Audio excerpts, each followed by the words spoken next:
Bonjour, bonjour bien-aimé, je suis le frère Billerman Bondo Tamba du nom de mon père et je souhaiterais partager avec toi un verset aujourd'hui. Est-ce que tu es d'accord? Ok, on y va. Bien-aimé, dans Philippiens 4 verset 6, il est écrit: ne vous inquiétez de rien, mais en toute chose faites connaître vos besoins par des prières et des supplications avec des actions de grâce, bien-aimé. Donc, le Seigneur nous dit de ne pas nous inquiéter. Et il y a des choses qui t'inquiètent en ce moment. Tu t'inquiètes de comment le mois va se terminer. Tu t'inquiètes de comment tu vas payer le loyer. Tu t'inquiètes comment tu vas avoir des finances pour ce voyage, pour le projet professionnel, pour les études des enfants. Tu t'inquiètes peut-être pour ce rendez-vous de santé qui est déjà programmé, pour cet examen de santé. Tu t'inquiètes peut-être pour cet entretien d'embauche, bien aimé. Donc il y a beaucoup de sujets, de choses qui peuvent nous inquiéter. Mais le Seigneur dit: ne vous inquiétez de rien. Donc je veux te dire ce matin que ne t'inquiète pas. Mais en toute chose, fais connaître tes besoins à Dieu par des prières et des supplications. Bien-aimé, lorsque nous avons un besoin et que nous connaissons quelqu'un qui peut répondre à ce besoin, nous allons vers la personne, c'est parce que nous connaissons que la personne a la possibilité de le faire.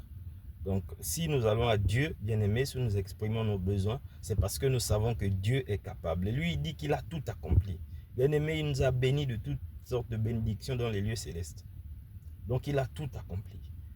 Donc, il nous dit juste de faire connaître. Bien-aimé, il ne nous dit pas parce qu'il ne connaît pas nos besoins, mais c'est notre manière de dire que nous croyons en sa parole.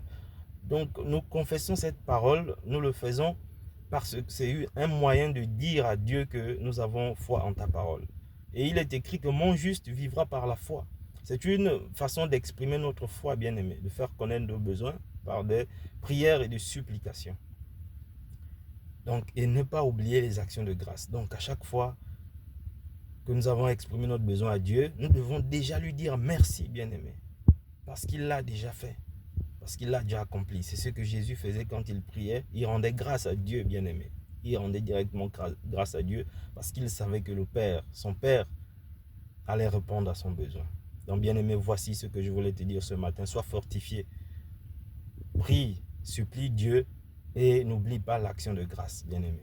Père, nous te bénissons. Merci Seigneur, toi qui pourvois nos besoins, toi qui as tout accompli en Jésus-Christ. Et nous te disons déjà merci Père, nous te louons pour cela, parce que tu l'as déjà fait. Merci Père pour cette situation que tu as débloquée dans la vie de mon frère et de ma soeur ce matin. Au nom de Jésus-Christ. Amen. Excellente journée, bien-aimé.